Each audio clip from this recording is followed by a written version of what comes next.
ভারতীয় ওয়েবিনার। তবুও আমরা এখনো কিছু শুনিনি কারণ সে এতটাই ব্যস্ত ছিল। কিন্তু আমি নিশ্চিত সে এটা নিয়ে কাজ করবে। এই কোম্পানিতে কি হচ্ছে? আমার মনে হয় আপনি সত্যি জানতে চান। আমার মনে হয় এত কিছু ঘটছে যে সে বুঝতে পারছে না কোথা থেকে শুরু করবে। অনেকেই আপনি জানেন বলছে, "ক্রিস, আমি এটা বদলাতে পারি।" না, এখন আপনি কিছুই পরিবর্তন করতে পারবেন না। যেমন আইডি, পাসওয়ার্ড। আমার মনে হয় আপনি আপনার পাসওয়ার্ড পরিবর্তন করতে পারবেন। কিন্তু ইমেইল পরিবর্তনের ব্যাপারে সেটা এখনো চালু হয়নি। তবে আমি সবাইকে বলব ধৈর্য ধরতে। যখন অ্যাশ সবকিছু চালু করবে, তখন সাপোর্ট থাকবে এবং আমরা এসব কাজ করতে পারবো। তাই ধৈর্য ধরুন। আপনি কিছুই মিস করছেন না। অনেকেই যখন অ্যাশকে কথা বলতে দেখে, ভাবে আমাকে এটা পরিবর্তন করতে হবে। আমাকেও হয়তো কিছু পরিবর্তন করতে হবে। আমি অনেকদিন ধরে আমার কিছু ইমেইল চেক করিনি। তাই আমিও একই অবস্থায় আছি। যে আশাটা উনি আমাদের সবাইকে দিয়েছেন সেটা সত্যিই অসাধারণ একটা ব্যাপার। এটা অনেকের প্রত্যাশার চেয়ে একটু বেশি সময় নিচ্ছে। আমার মনে হয় অ্যাশ বাফারার জন্য সময়টাই সবচেয়ে গুরুত্বপূর্ণ। কৌশলগত সময় নির্বাচনী সবকিছু। যেমনটা বলেছি, এসিসি ওরা জানে না, জানার দরকারও নেই, আমারও কোনো মাথা ব্যথা নেই। এটা অ্যাশ বাফারা নিজেই বলবেন যখন তিনি এ নিয়ে কথা বলবেন। প্রতিদিন সবাই আমাকে জিজ্ঞেস করে এসিসি নিয়ে কি হচ্ছে। আমি জানি না, আমি এটা নিয়ে খোঁজও করছি না। আমি অপেক্ষা করছি ভাই অ্যাশের জন্য। তিনি যখন বেরিয়ে এসে এ নিয়ে কথা বলবেন, যখন তিনি প্রস্তুত থাকবেন, যখন সবকিছু শেষ হয়ে যাবে, তখনই শুনবো। হতে পারে, আমি জানি না। আমি আমিও আসলে সেই মুহূর্তটার জন্য অপেক্ষা করছি। কারণ উনি যে কষ্ট আর ঝামেলার মধ্যে দিয়ে গেছেন, সেটা শেষ হলে ভালো লাগবে। এটা ওর পরিবারের জন্য অনেক বড় স্বস্তি হবে। আর ও নিজেও আরাম করতে পারবে না ঠিকই, কারণ ও তো থামেনি, এখনো কাজ করে যাচ্ছে। ও অনেকবার বলেছে, জানো তো, সেক আমার জীবনের ৭-৮ বছর ধরে এটা করে আসছে। আর এটা জানা যে সবকিছু শেষ হয়ে যাচ্ছে, এটা এটা দারুণ, দারুণ একটা ব্যাপার। চ্যাট গুলোতে আসি এবার। আমি এখানে সবাইকে মিস করছি। আবারও বলি, আমাদের চ্যানেলগুলোতে লাইক আর সাবস্ক্রাইব করার জন্য আমরা সত্যিই কৃতজ্ঞ। আমার মনে হয় আগামী কয়েক সপ্তাহে ও অনেক কিছু ঘোষণা করতে চলেছে। ও কিন্তু আমি বলবো, প্রস্তুত থাকো। ও আমি বলতে পারি কারা। অনেক মানুষ না, কেবল কিছু মানুষ। আর ওরা শুধু মনে করে যে ওটাই আমাদের পিছিয়ে রাখছে। কিন্তু আসলে তা নয়। আর শুধু অপেক্ষা করতেই পছন্দ করেছে। ও সে যখন খুশি তখনই যা খুশি করতে পারে, যার কোনো সীমাবদ্ধতা নেই। আমি খুব পছন্দ করেছি যে সে এটা বলেছে এবং সত্যিই পছন্দ করেছি। অন প্যাসিভ কখনোই থেমে যায়নি, বন্ধ হয়নি, জোর করে থামানো হয়নি বা বলা হয়নি তুমি আর এটা করতে পারবে না। এমন অবস্থায় কখনোই পৌঁছায়নি। আর আমার মতে কারণ স্যাক, উহু ইভানা সুপার স্টিকারের জন্য ধন্যবাদ। স্যাকের কাছে তার বিরুদ্ধে কিছুই ছিল না। সে যা কিছু করছিল সবকিছুতেই সে নিয়ম মেনে চলছিল এবং সে আসল তথ্য, নথিপত্র দেখাচ্ছিল। তাই আমি মনে করি এটাই আসল সত্য। তিনি একজন সৎ, খোলামেলা মানুষ এবং তিনি এমনকি সেকে তাদের কাজ করার জন্য প্রশংসা করেন। আমি মনে করি এটা বেশ প্রশংসনীয় ব্যাপার। তিনি তাদের যা যা দরকার ছিল সবকিছুই করেছেন। তাদের যা যা দেখার দরকার ছিল সবকিছুই দেখিয়েছেন। তবুও মানুষ এটা নিয়ে চিন্তা করে। আমি এটা নিয়ে চিন্তা করতাম না। আশবাসারা এটা নিয়ে কখনোই চিন্তিত ছিলেন না। কেন? কারণ তিনি সত্যতা জানতেন। তিনি জানতেন ঠিক কি করছেন। উহ এবং তিনি অনেকদিন ধরেই জানতেন তিনি কোথায় যাচ্ছেন। মানে আপনি কি কল্পনা করতে পারেন ৭ বছর ধরে আপনি জানেন এই তুমি কি করছো এইভাবে থাকতে। এই মানুষ অভিযোগ করছে। যারা অভিযোগ করেছিল তারা আসলে যা চেয়েছিল তা পায়নি। তারা এটা এইভাবে, এইভাবে, এইভাবে চেয়েছিল। তারা জানতই না। উহ এমন কিছু করতে আসলে কি লাগে বা কি পরিশ্রম করতে হয় আমাদের কারোরই জানা নেই। কিন্তু আমি জানি এটা খুবই ধৈর্যের পরীক্ষা, কষ্টসাধ্য একটা প্রক্রিয়া। এটা উপভোগ্য হতে চলেছে। তুমি তোমরা আর সেই কষ্টের কথা ভাববে না। আর উনি যা কিছু করছেন সবই আমাদের সবার জন্য। আর আমি বলেছিলাম, আমি আমি গ্যারান্টি দিচ্ছি এটা নিয়ে একটা বই লেখা হবে। আমি তো বলবো এটা নিয়ে একটা সিনেমাও হতে পারে। কারণ কারণ উনি যে সংগ্রামের মধ্য দিয়ে গেছেন আর তবুও থামেননি। জানো, উনি যেন প্রতিদিন সেই ঋণ নিয়ে লড়াই করছিলেন। বারবার পড়ে যাচ্ছিলেন, আবার উঠে দাঁড়াচ্ছিলেন। উনি ঘুরে যাচ্ছিলেন, আবার নিজেকে ঠিক করে নিচ্ছিলেন। উনি শুধু নিজের কাজটা করে যাচ্ছিলেন। কেন? কারণ তোমাদের মতো মানুষদের জন্য, যারা বিশ্বস্ত, যারা কখনো দোলেনি, যারা বিশ্বাস করেছিল। উনি আমাদের যা করতে চেয়েছিলেন এবং করছেন, সেই সব কিছুর ওপর। আমি মনে করি এটা বেশ ভালো একটা ব্যাপার। মানে তোমাদের মধ্যে কতজন বলতে পারো, আমি এটা করতে চেয়েছিলাম, কিন্তু আসলে সেখানে পৌঁছাতে পারোনি। তুমি জানো, কেউ একজন বলেছিল, তুমি একেবারে পাগল, ওটা কোনোদিনই হবে না। আমি নিশ্চিত আশফাক ফারাকেও বহুবার এটা বলা হয়েছে। উনি ইতিহাসে বিশ্বের অন্যতম সেরা সিইও হিসেবে নাম লেখাবেন। কারণ উনি যা কিছু পার করেছেন এবং কখনোই মানুষের ওপর বিশ্বাস হারাননি। উহ আর এটা আমার ভালো লেগেছে। আমার ভালো লেগেছে যে উনি বলেছেন ওনার এমন কিছু বন্ধু আছে যাদের সম্পর্কে আমরা কোনোদিন শুনিনি। বিশাল মার্কেটার, এটা নিয়ে ভাবো তো। বিশাল মার্কেটাররা।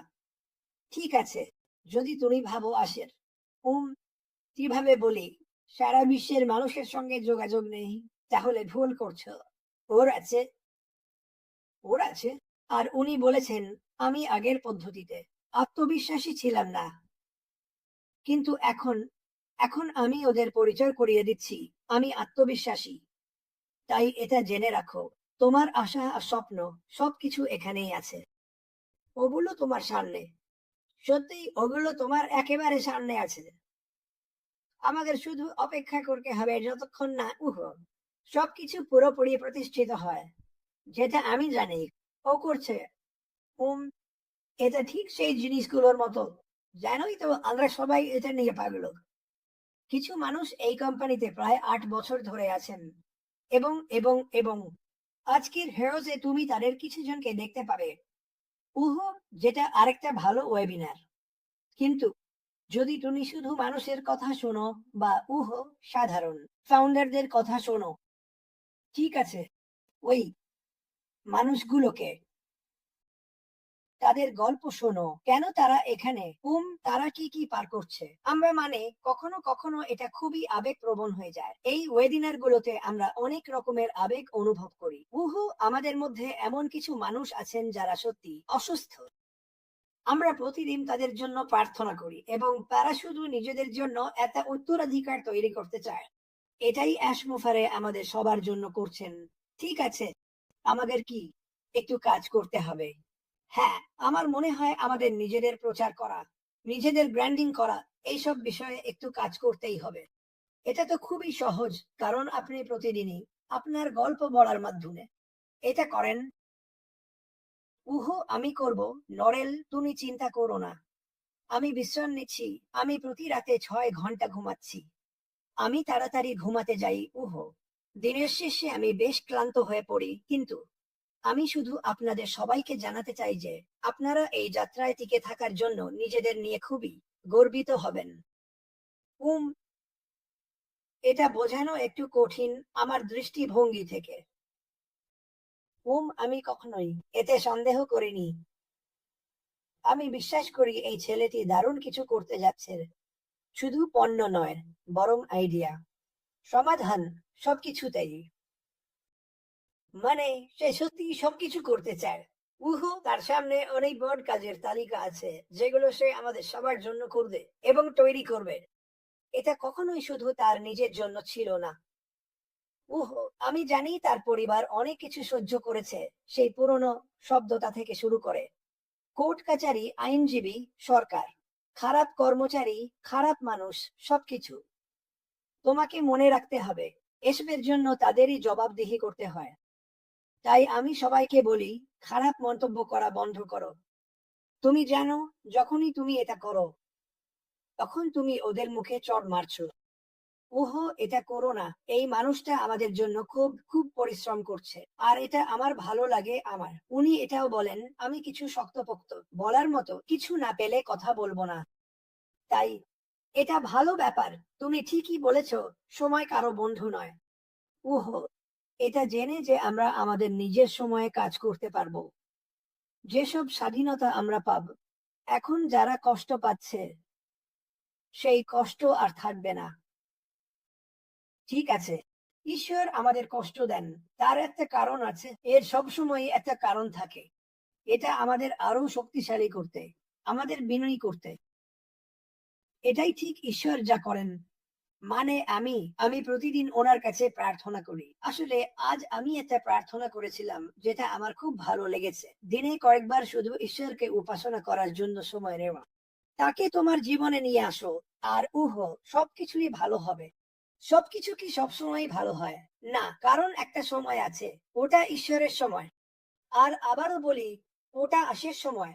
তিনি জানেন তিনি কি করছেন। আমি আবারও বলছি, আসমুফারে এই বিষয়টা সামলে নিয়েছেন। ঠিক আছে, তার টেক টিমেরাও এইটা সামলে নিয়েছে। তার স্ত্রী, সন্তান আর আইনজীবীরাও এইটা সামলাচ্ছেন। তোমার চিন্তা করার কিছু নেই, তাই চিন্তা করা বন্ধ করো। চিন্তা কি? এটা দুই ধারওয়ালা তলোয়ার। নিজেকে জিজ্ঞেস করো, চিন্তা করে তুমি কি পেয়েছো? এটা তোমাকে নিঃশেষ করে দেয়, তোমার গতি কমিয়ে দেয়। চিন্তা করো না ওরা কি বলে, চিন্তা করো না, খুশি থাকো। আমি গানটা খুব ভালোবাসি, তাই শুধু প্রার্থনা করে যাও ডিভিয়ার জন্য, সবার আগে, আর ওই তালিকায় থাকা সব মানুষের জন্য। এবং মুফারে পরিবারের জন্য প্রার্থনা করো। তারা আমাদের সবার জন্য যা করছেন তার জন্য, তারা আমাদের সবার জন্য যা করছেন তার জন্য কৃতজ্ঞ থাকো। তার কিছু বলার আছে, সে তোমার জন্য কি করেছে। ওহ আমার ঈশ্বর, তারা আমাদের সবার জন্য যা করেছে তার একটা তালিকা করলে মাইলের পর মাইল হবে। আর আমি এটা দেখেছি, যখন আমি ওয়েডিনারে মানুষদের কথা শুনি বা ফোনে তার সঙ্গে কথা বলি, তারা এটা নিয়ে খুবই উচ্ছ্বসিত। আর অবশ্যই সবাই শুধু চায় এটা যেন সত্যি হয়। সে বাগানে কাজ করছে, ঠিকই বলেছ, ঠিকই বলেছ। সে আমাদের সবার বাগানে কাজ করছে। সে আগাছা তুলছে। আর তুমি জানো আমি এখানে কি বলতে চাচ্ছি। তাই শুধু শক্ত থাকো। আজকের জন্য আমার বলার এটাই ছিল। আবারও মাটি আপনাদের সকলের প্রার্থনার জন্য ধন্যবাদ জানাতে চায়। ডনও বলতে চায়, সব প্রার্থনার জন্য ধন্যবাদ। আর আশমুফারে আপনাদের ধন্যবাদ জানাতে চায়, তার পাশে থাকার জন্য আর তার ওপর বিশ্বাস রাখার জন্য। এটার সঙ্গে অন্য কিছুর কোনো সম্পর্ক নেই, কিন্তু আনুগত্যই সবকিছু। ঠিক আছে, আমি চিরকাল কৃতজ্ঞ থাকবো, সব সময় থাকবো। ঠিক আছে, ঈশ্বর আপনাকে আশীর্বাদ করুন। অনুগ্রহ করে বাইরে যান এবং দারুণ দারুণ একটি মা দিবস কাটান। আপনার পরিবারের সঙ্গে উপভোগ করুন। একে অপরকে বলুন যে আপনি তাদের ভালোবাসেন। জড়িয়ে ধরুন, ঈশ্বরের কাছে সাহায্য চান। আমি আমি শেষ কথা হিসেবে আরেকটা কথা বলবো। গত পরের -20 বছরে আমি শিখেছি, আমি যাই কিছুই পার করছি না কেন, ঈশ্বর সব সময় আমার পাশে আছেন। সত্যি, আজ রবিবার, তাই একটু উপদেশ দিতে পারি। আর আপনাকে শুধু তাকে অনুরোধ করতে হবে। আপনাকে শুধু তাকে অনুরোধ করলেই হবে। এটা খুবই সহজ। প্রার্থনা হলো সবচেয়ে সহজ কাজ যা আপনি নিজেকে সাহায্য করার জন্য করতে পারেন। আমি আপনাকে কথা দিচ্ছি, তিনি আপনাকে সাহায্য করবেন। হয়তো সঙ্গে সঙ্গে নয়, আমি জানি। সবাই বলে, দয়া করে ঈশ্বর আমাকে $180 মিলিয়ন লটারি জিততে দাও। আমরা আমরা সবাই এটা করি। আমি বলি, ঈশ্বর শুধু আমাকে প্রতিদিন সকালে জাগিয়ে দাও, যাতে আমি সেই দিনে কিছু ফলপ্রসূ করতে পারি। এটাই আমার সবচেয়ে বড় প্রার্থনা। আর ধন্যবাদ তোমার পুত্র পুত্র যা করেছেন, এবং সব নবী ও বাইবেলের সব মানুষদের জন্য। কারণ আমি বাইবেল পড়তে ভালোবাসি। কিন্তু মনোবল ধরে রাখো, ঈশ্বর তোমার সঙ্গে আছেন, আশমুফারে কাজ করছেন। মাটি দি গার্মোর আরোগ্য হচ্ছে, তোমরা সবাই আরোগ্য লাভ করছো। চলো আমরা সবাই মিলে এটা দারুণ ভাবে সফল করি। আমি তোমাদের সবাইকে ভালোবাসি। ঈশ্বর আশীর্বাদ করুন।